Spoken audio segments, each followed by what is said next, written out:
mukoti tebalabikayo apana yawangula akaruba ne bagenanga wadabe ko wenale mu mukoti ate basenda musawa taliba NRA bamulwanirira waliwo ono gundi ono weginje yo misiana yali kera la disi waluwero yalwana nnyo ne kaddu mukasa koti yejibera mbugu makumbi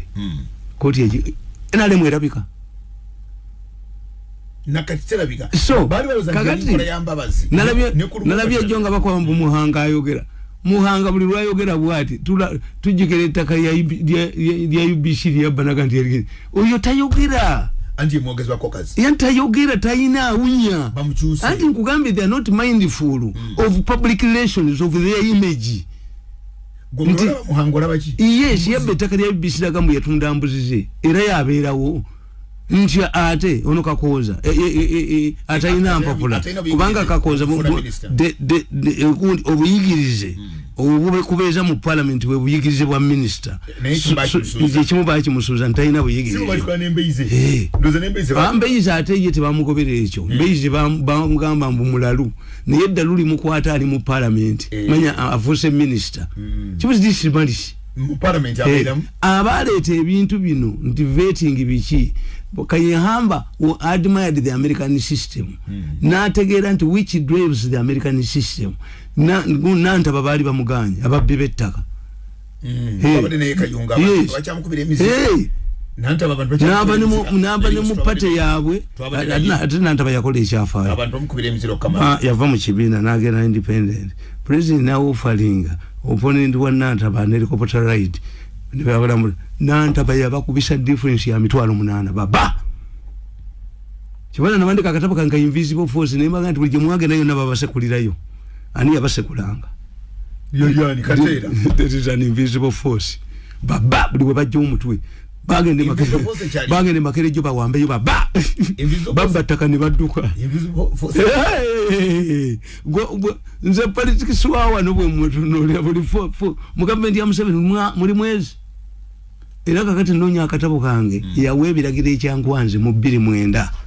n'abagamba nti nemereddwa okulwanyisa ba independent why ba independent nemereddwa balwanyisa kubanga bagamba akamyufu tekali sala kati bagenze mu kusimba mu mugongo kakati abo batabula akamyufu tebagenda you cannot accept defeat unless it is over anti akamyufu ka NRM kali adult suffering kali kakaruka gwanga lyo anti kyenkubulira nkugambe alave ekya independent kiri bwekiti even me myself nga nagambye okwesimbawo seti kisigenda mu NRM ngidanga independent wadulu NRM yes why nti NRM tebamanyi kibayita gundi bagita batya gundi flaga beala era banjirikira mwanga kyeyagamba abangereza bagamba mwanga nti amaje gabunyolo gakulumbye nti ngendo wanike bendera ya Bungereza mwanga naga nti bana abasirwa batampadde na Buganga lubatu lwa Buganga ekigoyo obugoye timbechi bajja chocho muliro njoga yali tamanyi union jako mwanike nti olita yinza kulumbawo abalumbye Bungereza emmeri dibakuga nti a Chinese flagged ship China yetambula kati bana abawa no flaga tebagimanyi era benali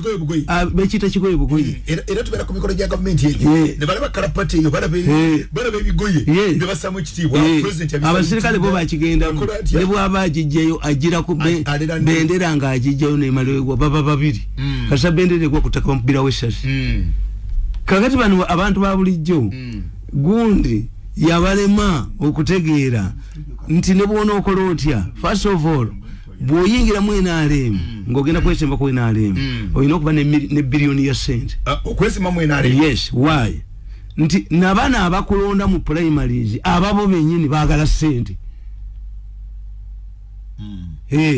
kakati atebo omalo kawangula ate kagala cent akalulu era nokuwagira nokunoyiza akalulu cent si pate CUPC CDP echo chwatu za parliament nabo bakumanye ebyo byokutukolera tebikyaliyo era kati waliwo constituencies zimanyiddwa nga one term constituencies ekyokubiri bakubala nti kasolo babadde bakumanyi ng'oli muvuka booti byoyina kakati gobijiwa nabo batemereko bakubala ebintu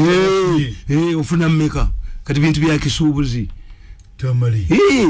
ekyokusatu gwogenda okwesimba mu constituency ku kadi ya NRM weetikka ne baala disa ababbi be bakoze abagoba abantu mu ttaka. That's why you study why the digestive group next to NRM are independent. Because independent atereka akasente ke agula omulundi ogu. Let us ask nti NRM fulaga beyala pate muwa sente meka.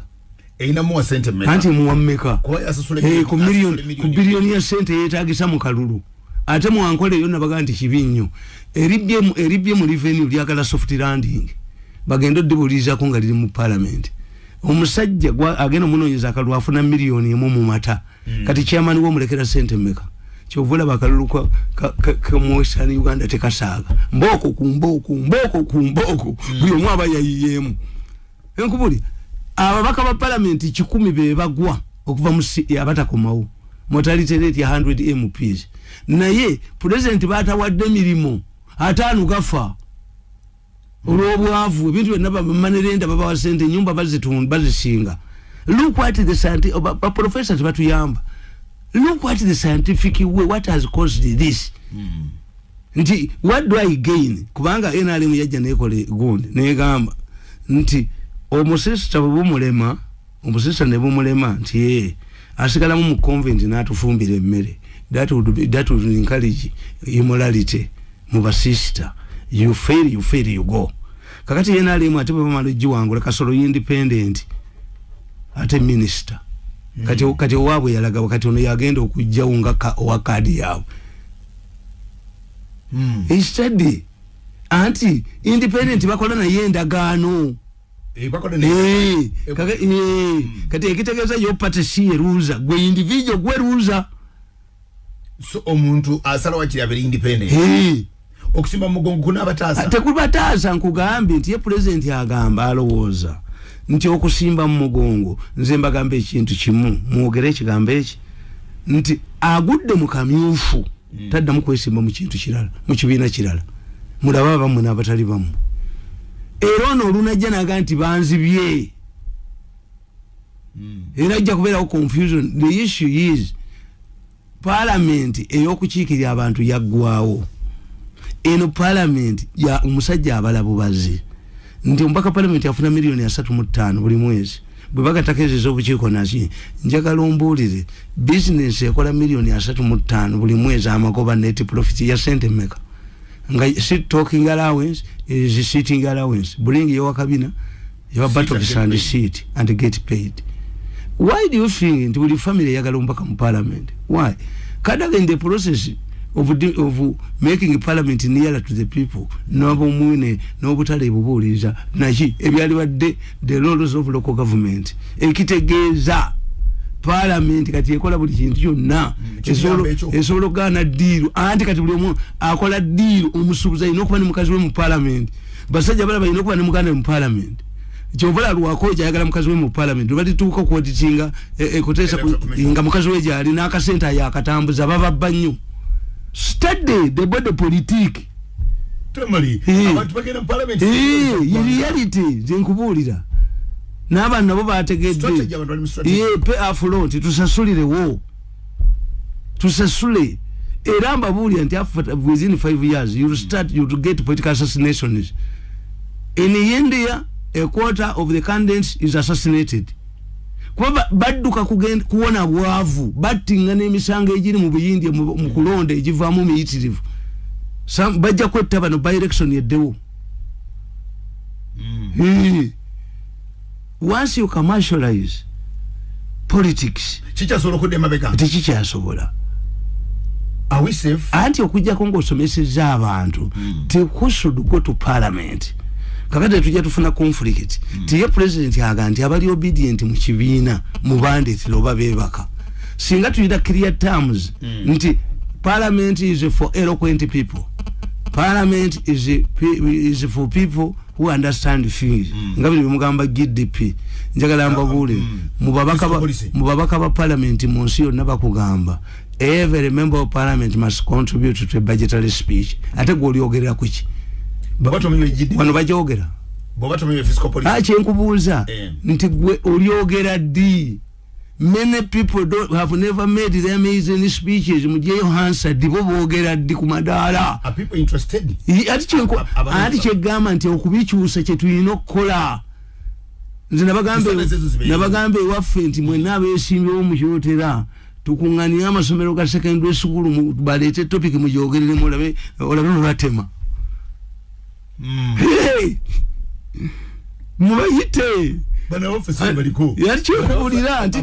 kyenkugamba nti for you ate ekibi kyemukola nti once the president makes a statement temusobola muwakanya nedda Museveni tomuwakanya you write a paper omugee nti kozesiza akamyufu teziyinza kuvaawo omuntu takkiriza nti bamuwangudde oli weesimbyewo nze kyagenda bali abasajja abo bemulaba mu byalo bagezi batume bibinja nga bina kuluno kawangula kuluno babanga okomyewo kuluno bakulimba bo bamanyi nti bajja kubeera ayido Semakula tajja muteka kakiiko ke yana abayido nga bajje Kampala bakukima bananga akaluwe kabadde katuuse wano nze mbakuba na nyumba njitunda akalu kabadde keetaka kali musenyiga mutono nnyo akalu kabadde keetaka emiliyoni nga 2 kyetokoze bubi kabakupa olubayita mu mukazi ayagala okubeera mu bitiibwa nga ne manerenda bamunyina agenda okutwala ennyumba yo bafere obufere buli mu byaleyo you study the politics of this country where we have gone commercialization because parliament singogena mu dictionary bajja nobuza nti what is parliament legislative assembly etisa mateeka naye nereta ne byomwowino omukazi yakubye baawe they have made it popular. Parliament has been made nearer to the people, but as a result ejira ko nobuzibu bwayo. Tamale ideal MP alibadafana natya twalonzo wabigirize chi twalonzo wa myaka emeka kubanga I think those bino tuloda ba councillors ife mu kibuga bano bagamba erevo nga bagala omuntu ali knowledgeable mwe Katonda yayamba abantu obwango yali Mr Justice nga siroya independent gundi aba basajja baite balina diguli bakolanga nnyo zino embuga z'amagombola b'amayigazi bakayanira nti kardinali akayanira ekereziya zize naye aba abaganda balina diguli abakolanga ebintu ebyo egundi Namirembe amatafali agazimba Namirembe bagajja mityana ku mutwe kati waliwo ekintu kyokola nekitambula ababbi baaliwo kati osobola okukola ekintu ekifaanana egundi Namirembe obalubaga today tozola mubisi bwaliwo so kakati okukola kasita babagamba Kenya boogera n'oluswayiri lwabwe kuba nekisinga parliament eyo gyolaba eringa kugenda mu ssomero pya kasoga n'okuwanika omukono ennaku 3 mu wiiki ne gugwako tojja kuwanika kubanga ogenda okulaba abaana abagezi okakka n'omutwe ogukweke nkubuuliza olaba abasajja bafuwaawo ne boogera ono akutama bukutamibwa abanga ayimiriramu bamulengere ku TV bwakutamamu sipiika n'amala amulonda mayembe nangazi babuulira you study when you tukita systems analysis I can study the system why has the army performed abantu abatali mwenala abava mu majega UNRF agali gatta abantu why they did not perform the way they are performing it was the ideological disorientation bali balungi era bwe bazze eno bakoze bulungi president yabagamba ekyokubiri mu majete mulimu regional balancing mu politics government ebamira buli omwe ayagala yerabemu atweza kuleta regional balance mu majete leta mu regional balance yes nafa walo gafa batuwe nafa benchi matwa yes toyinza bile tabate jeno taba tribal jena ina kubeera na muntu tukudde mwambuso omulwanyi yani oyo ye jeno the person who saves him from danger jeno cannot afford to be tribal okujja konga nabo bali nabo bali gundi kyovola banti night goggles babadde tebanazireta mu maje Bungereza badde egenda mu Himalayas nejayo aguka baina battalion y'abaguka baguka balaba ekironga kapa gwubadde omulimo gwabo mu jeri ya Bungereza era omulangira wa Bungereza yavuma omuguka nemuga mwetonderizo an officer like you guka regiment eri maje ga Bungereza okumala vererongo time balaba ekiro Katonda yabawa amaaso nga kapa balaba ekiro abaguka that's a special gundi neera babaleta mu maje ga Bungereza nga sibaayo so wano Tamale jomale ngodi anti obiyigirize emyaka kyokulabirako ngabo waligeti tuberina abantu ngaba myaka emeka obiyigirize kwenkana ki enako zino keze gundi bamubuuza Clinton bamubuuza nti Makeri gogenda okuvuganya naye wa myaka 75 omugenzi nabaga nti awo yenga wana mu 5 nabaga nti our problem is not the age difference. What type of ideas each has on to develop America? Kuba America dola ya yeriko pyramid si yo mu America pyramid ya ba Misiri lwaki pyramid bagiteekako president wa America ayongerako omwaliro yes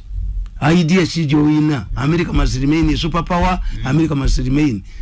from wanga agafe ni national object babiteeka mu constitution national object ani abimanyi mpita babimanyi kakala nicho ayogedde ndi mu America mwayongera ko mu Uganda twagala kutandika buto eno damu yesiba ya Museveni tujikuoche anti kakati kyemugamba nti bakola damu yejinja nga life span yayo ya myaka 5 bagikola mu 5 mwena ekitegeeza either there was no demand kubanga webuuze obanga abantu nga tebabalaba TV ku mupiira Premier League World Cup TV abamaje bajazitwala kakati power yali yaki kyekikulu nti abakulembeze bonna abaaliwo power was not the issue ngabola bono katikiro nsibiro yayina akagundi akakali akuumeme yagende Bungereza kwindi namubuuza nti Buganda yeetaaga ki tiyetaaga mazina masanyalazi nibagala bembweno nogende wakwindi notamusaba benzi baba aina akayina kakubya nsibiro ogundi Abaganda bamugamba nti gwe tukwate ettaka lyaffe tuliwe bazimbewo university y'eggwanga lyonna oyinza toka kasanti Baganda be banasingangamu obungi balowooza Baganda tukwate ettaka lyaffe those were struggleists bansibirwa be bayina holo Mikaili kintu ayina ki ben kiruka yayina olugudo mu Kampala olusingo bwa Mikaili kintu ayina ki tayina kyekola atiba akolanga ki batwala Mikaili kintu mu kuteesa ebungereza mu constitution ye yakolanga yali tamanyira Bungereza nga alikuata bukuswabulira bulizi ye yakolanga kintu kimu buli kaseera federal abazungu ne babuuza nti muzeeyi agamba kiti baagala nnyo federal bamugambe entebe bamugamba nti oyo byolese biriwa munabimanya naye gundi Matayo Mugwanya yali akitingi katikiro nga Beni ali bweru yagenda okubaniriza entebe bye baleese bamukubira wengolo ebyabaganda bekiri muto ebyabaganda you must be a struggleist kyobola baffe tukuya risk takers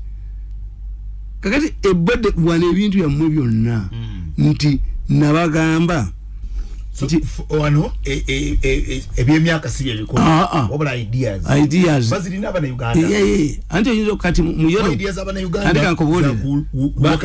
bagenda ne bagamba nti emyaka jena nabadde nsoma kataba kange ne bagamba Kenyatta became Prime Minister of Kenya in 1963 at the age of 77. Mzee Jomo. Nebuli omwaka nti Jomo yazimbira Kenya Foundation. Kenya ta. Tali ya Kenya. Gondi Reagan yafuga America ku myaka 75. Naye yali kazimbidde America ejeri amanyi baje ku Vietnam ne baje kubawa modern weapons zizo naza Reagan at 75. Deng yazimba China eno jemula was 85. Yazimba zero plans. Deng. Wabadde yo kuranchi mu Europe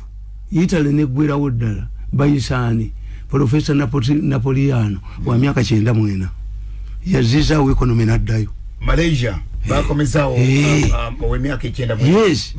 ekitegeeza the problem is not age when younger people abatayina ideas So chimyaka kubanza nabagamba nti okuyita omuvubuka is a process. Ina limu yeje ni myaka 23. I was young kati ndime gundi yavumanga wali omuvubuka kama mitanga sekizivu yavumanga ka omugenzi kawere nti obukadde busiru tamanya kya mukaddiya kati sekizivu muto. It's a process. Kwate kyeganika kasatofa era buli lwalaba omuntu kakati fa abaganda mu police fani ababuliddwa nsonga. Let us assume tuli abantu bananga mwena muli bawagezi ba federal ekitegeeza federal will be iteja kuba factor nti mwena muyina university degrees nti muli ba graduates bagaba omulimu nti naye kakati bonna bayina nti katudde kubonero bwe bafuna okwene degree to ba factor yes mwena muzina kati it shifts something else.